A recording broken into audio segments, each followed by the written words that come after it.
नमस्कार मित्रांनो, welcome to S Class Education. आज आपण पाहतोय 11th standard physics chapter 7 thermal properties of matter या चॅप्टरचे इम्पॉर्टंट क्वेश्चन्स जे तुम्हाला एक्झामला येऊ शकतात आणि त्याचबरोबर कोणते असे टॉपिक्स आहेत जे तुम्ही आरामात स्किप करून जाऊ शकता, हे सगळं आपण या व्हिडिओमध्ये पाहणार आहोत. First of all, can you रिकॉलचे क्वेश्चन्स एक्झाममध्ये येत नाहीत, सो तुम्ही ते स्किप करू शकता. त्यानंतर आफ्टर दॅट नेक्स्ट आता आपण पाहतोय इंट्रोडक्शनचा भागसुद्धा एक्झाममध्ये नाही येत किंवा याच्यावरती कुठलाही क्वेश्चन नाही बनणार आहे, सो हे पण तुम्ही स्किप करू शकता. नेक्स्ट आहे टेम्परेचर आणि हीट या दोघांमधला डिफरन्स करायचा आहे. एक्झाममध्ये 2 मार्क्ससाठी विचारला जातो 4 पॉईंट्स लिहायला, सो तुम्ही हे डायजेस्टमधून वगैरे करू शकता. बाकी काही करायची गरज नाही आहे, फक्त दोघांमधला डिफरन्स करायचा आहे. त्याच्यानंतर नेक्स्ट आहे की सो या ठिकाणी तुम्हाला टेम्परेचरचे वगैरे डेफिनेशन पण पाहायला मिळेल, सो ते पण तुम्ही करायचं आहे, युनिट वगैरे जे काही असेल ते. त्यानंतर ओके, सो हे इतकं काही इम्पॉर्टंट नाही आहे, बाकी सगळ्या गोष्टी तुम्ही वरच्यावर रीड केल्या तरी पण चालतील. हां, हे तुम्हाला याच्यावरती न्यूमॅरिकल्स येतात की गिवन टेम्परेचरला फेरेनहाईट स्केलमध्ये कन्वर्ट करा किंवा केल्विन स्केलमध्ये कन्वर्ट करा किंवा सेल्सियसमध्ये कन्वर्ट करा. फॉर एक्झाम्पल असे जे क्वेश्चन्स आहेत न्यूमॅरिकल्स, तर हे तुम्हाला 2 मार्कांना येतात. खूप इझी आहे. तुम्हाला फक्त दिलेल्या टेम्परेचरला सेल्सियसमध्ये असेल तर फेरेनहाईटमध्ये करायचं आहे, वरचं फेरेनहाईटमध्ये असेल तर सेल्सियसमध्ये करायचं आहे किंवा केल्विनमध्ये करायचं आहे. असे क्वेश्चन्स एक्झामला येतात आणि तुम्हाला फक्त हा एकच फॉर्म्युला लक्षात ठेवायचा आहे. याच्याच आधारे तुम्ही सगळे क्वेश्चन सॉल्व करणार आहात. ठीक आहे, सो यातला एखादा क्वेश्चन एक्झाममध्ये येऊ शकतो. बाकी ही सगळी थिअरी तुम्ही स्किप केली तरी पण चालणार आहे. आफ्टर दॅट नेक्स्ट इथे तुम्हाला आता या ठिकाणी आहे की the length of a mercury column. Okay, so तुम्हाला इथे काय कन्वर्ट करायचं आहे. So depending upon the formula तुम्ही हे सगळे कन्वर्जन्स करणार आहात. मर्क्युरी कॉलमची लेंथ वगैरे दिलं आहे, अगेन त्याचं सेल्सियसमध्ये कन्वर्जन वगैरे करायचं आहे. सो मोस्टली हे क्वेश्चन्स जस्ट वरच्यावर करून जा, कारण एक्झाममध्ये एवढी येत नाहीत की जास्तीत तुम्हाला फेरेनहाईट, सेल्सियस आणि केल्विन याच्यावरचीच क्वेश्चन येणार. बाकी मोस्टली क्वेश्चन्स नाही विचारले जात, तुम्ही स्किप केलं तरी पण चालणार आहे, नो इश्यूज. त्यानंतर आफ्टर दॅट नेक्स्ट आहे okay, so what is absolute zero of temperature. Definition विचारली जाते एक्झाममध्ये, त्याच्यामुळे ही करायची आहे.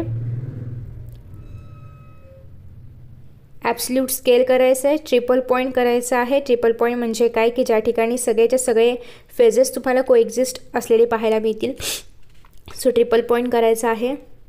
डिफाईन करायला एक्झाममध्ये येणार. हे रिलेशन करा, कुठलंही टेम्परेचर कशामध्ये कन्वर्ट करायचं असेल तर त्यासाठी हे फॉर्म्युला गरजेचा आहे. सो हा फॉर्म्युला पाठ करायचं आहे, जसं टेम्परेचर दिलं असेल त्याप्रमाणे सॉल्व करायला.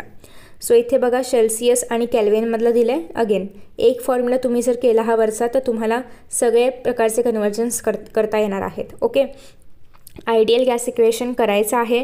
चार्ल्स लॉ, गे-लुसेक्स लॉ हे तुम्हाला एक्झाममध्ये विचारलं जातं. ठीक आहे, इवन याचं तुम्हाला ग्राफ पण ड्रॉ करता आलं पाहिजे. डिपेंडिंग अपॉन डिरेक्टली प्रपोर्शनल आहे, इन्व्हर्सली प्रपोर्शनल आहे, त्यानुसार तुम्हाला ग्राफ पण ड्रॉ करता आलं पाहिजे. बॉयल्स लॉ पण एक्झाममध्ये लिहायला विचारलं जातं, सो ते करायचं आहे. हे न्यूमॅरिकल्स तुम्ही नाही केलं तरी पण चालेल, पण ॲटलिस्ट हे तिन्हीच्या तिन्ही लॉ तुम्हाला करायचे आहेत. आयडियल गॅस इक्वेशनसाठी एक्झाममध्ये विचारलं जातं. आणि इवन तुम्हाला हे डिराईव्ह करण्यासाठी पण विचारलं जातं की PV is equal to NRT कसं आलं तर ते लिहा म्हणून. ठीक आहे, नेक्स्ट आहे एक्सपान्शन. सो एक्सपान्शन 3 प्रकारचं आहे. सो तुम्हाला एक्झाममध्ये येतं की एक्सप्लेन एक्सपान्शन आणि थर्मल एक्सपान्शनचे टाईप्स एक्सप्लेन करा. ठीक आहे, सो हे 3 टाईप्स तुम्हाला एक्सप्लेन करायचे असतात. लिनियर असेल, व्हॉल्यूम एक्सपान्शन आहे, एरियल एक्सपान्शन आहे, तिन्ही पण. ठीक आहे, सो जस्ट तुम्हाला डेफिनेशन लिहायची असते आणि त्याचं जे काही फॉर्म्युला आहे तर ते लिहायचं आहे. डायग्राम काढलं तर चांगलंच आहे, नाही काढलं तरी पण काही फरक नाही पडणार आहे.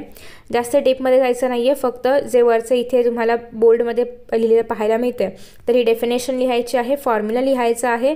या फॉर्म्युलेमधले कोणते टर्म्स काय म्हणत आहेत, अल्फा काय आहे, L1 L2 काय आहे ते खाली लिहायचं आहे. आणि बस एवढंच तुम्हाला प्रत्येकाचं करायचं आहे. लिनियर झालं मग एरियल करा आणि मग त्यानंतर व्हॉल्यूम करा. ठीक आहे, न्यूमॅरिकल्स महत्त्वाचं आहे. त्याच्यामधले तुम्ही जेव्हा थिअरीसाठी हा फॉर्म्युला करणार आहात सेम तोच तुम्हाला न्यूमॅरिकलमध्ये वापरायचा आहे. जास्त काही अल्टून पालटून नाही विचारणार, डिरेक्ट क्वेश्चन एक्झाममध्ये येतो. ठीक आहे, सो जसं हा क्वेश्चन आहे सिमिलर क्वेश्चन तुम्हाला एक्झाममध्ये येणार. डिरेक्टली फॉर्म्युल्यामध्ये तुम्हाला व्हॅल्यूज पुट करायचे आहेत. एरियासाठी पण सेम डेफिनेशन तुम्हाला इथे बघायला मिळते की कोइफिशियंट ऑफ एरियल एक्सपान्शनचं डेफिनेशन काय आहे, त्याचं फॉर्म्युला काय आहे, फॉर्म्युल्यामधले टर्म्स काय काय आहेत ते एक्सपांड करून दिले खाली. आणि इथे डिरेक्टली तुम्हाला सांगितलं आहे स्वतःहून की find its area when the heated event is heated up to 180 degree Celsius. म्हणजे अर्थात या ठिकाणी तुम्हाला एरियल एक्सपान्शन हे करायचं आहे, त्याचं कोइफिशियंट दिलं आहे, त्याच्यातून तुम्हाला एरिया काढायचा आहे.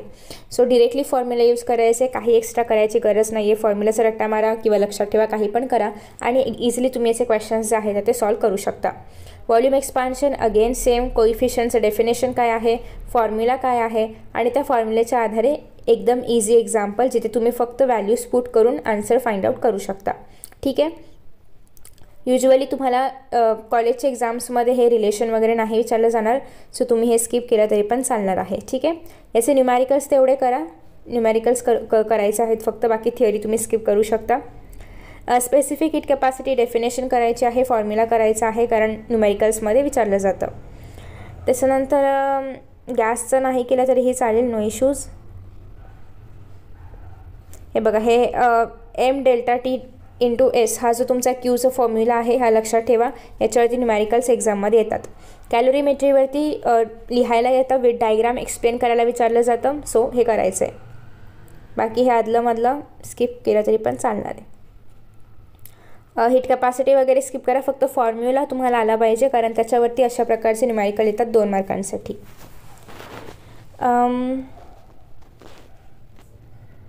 सो हे तुम्ही स्किप करू शकता. हा जो आपला काय म्हणतो आपण याला ग्राफ जो आहे, variation of temperature with time, हा तुम्हाला एक्झाममध्ये विचारला जाऊ शकतो की A to B काय दाखवतं आहे, B to C काय आहे, C to D काय आहे. सो हे तुम्हाला लक्षात ठेवायचं आहे.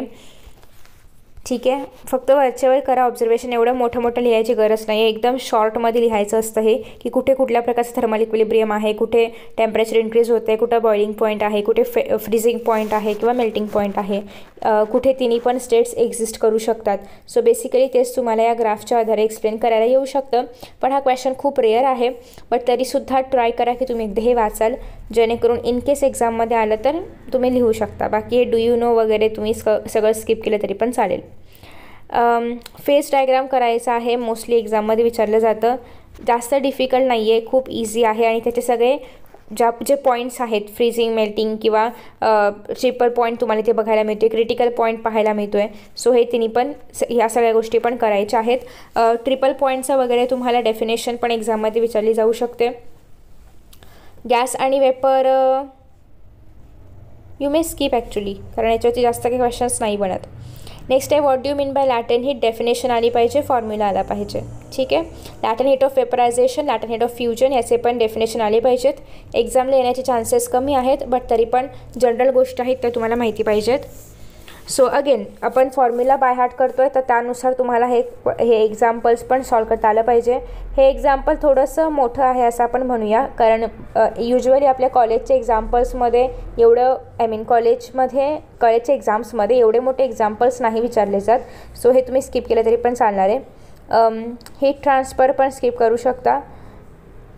त्याच्यानंतर next coefficient of thermal conductivity, at least तुम्हाला वरचेवर माहिती पाहिजे की ते काय असतं. सो डेफिनेशन करायची आहे. ठीक आहे. थर्मल रेझिस्टन्स याच्यावरती क्वेश्चन एक्झाममध्ये विचारला जातो, सो हे करायचं आहे सगळ्यांनी. थर्मल रेझिस्टन्स, न्यूमॅरिकलचे क्वेश्चन्स पण. बाकी कन्व्हेक्शन वगैरे एवढं काही एक्झाममध्ये नाही विचारलं जात. इवन तुम्हाला असं येईल की modes of heat transfer explain करा, मग तुम्ही त्याच्यामध्ये कंडक्शन, कन्व्हेक्शन, रेडिएशनचे फक्त डेफिनेशन आणि 1-2 ॲप्लिकेशन असं ते आन्सर फ्रेम करू शकता. खूप मोठं करायची गरज नाही आहे, फक्त कन्व्हेक्शन, कंडक्शन, रेडिएशन यांचे डेफिनेशन्स करायचे आहेत जे बोल्डमध्ये आहेत ते, आणि 1-2 एक्झाम्पल्स. खूप सारे एक्झाम्पल्स दिलेत तुम्हाला, त्यातले कुठलेही 1-2 एक्झाम्पल्स तुम्ही करू शकता. न्यूटन्स लॉ ऑफ कूलिंग कुठे गेलं, न्यूटन्स लॉ ऑफ कूलिंग करायचं आहे सगळ्यांनी, हे स्किप करू शकता.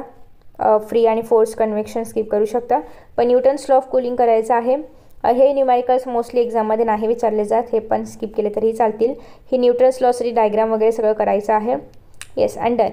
ॲज यू ऑल नो की आपल्याला क्वेश्चनमध्ये MCQs जे आहेत तर ते आपल्याच बुकमधले विचारले जातात.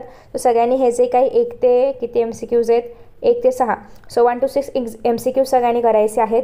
न्यूमॅरिकल्स एक्सरसाइजमधले न करता टेक्स्टबुकच्या आतमधले जे सॉल्ड एक्झाम्पल्स मी आत्ता सांगितले तेवढेच केले तरी पण सफिशियंट आहे. सो मोस्टली आपण सगळ्या गोष्टी ज्या आहेत त्या कवर केलेल्या आहेत. एक्सरसाइजमधले आत्ता क्वेश्चन्स न करता मी जेवढे सांगितले तेवढे केले तरी पण सफिशियंट आहे. फक्त MCQज मात्र एक्सरसाइजमधले करायचे आहेत कारण त्यातलेच तुम्हाला एक्झाममध्ये विचारले जातात. ठीक आहे. न्यूमॅरिकल्स खूप जास्त आहेत एक्सरसाइजमध्ये. इफ यू हॅव टाईम तो नक्की सॉल्व करा, पण टाईम नसेल तर जेवढे मी तुम्हाला सांगितलेले आहेत तेवढे सफिशियंट आहेत कारण त्याच्या बाहेरचे मोस्टली हे आपले न्यूमॅरिकल्स नाही विचारलं जात. ठीक आहे. So thank you so much for watching this video. Best of luck for your exams and see you in the next video. Bye bye.